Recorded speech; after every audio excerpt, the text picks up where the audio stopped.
deliberate with God, the longer you discuss with God, the longer you argue with God, the longer you review the facts with God, is the longer it takes your miracle to be performed.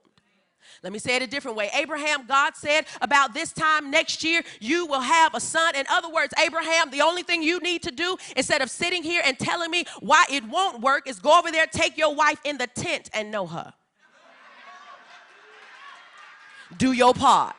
Do your part. Abraham, the only thing you need to do, instead of telling me how old you are, instead of telling me why it won't work, instead of telling me all the reasons why my power is really small right now, instead of telling me all the reasons why you've been waiting all this time, the only thing you need to do is go get your wife, go in the tent and know her. Sarah, all this time you are whining and complaining about, oh, shall I now have this pleasure? The longer it takes you to deliberate and converse with me is the longer it takes your miracle to be performed. Go in the tent and know that's your part.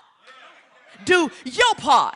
As many times as I've heard this sermon, I have never heard anybody tell Abraham and Sarah, go in the tent and do your part. Because the truth of the matter is, we just want to wait for God to do all the work.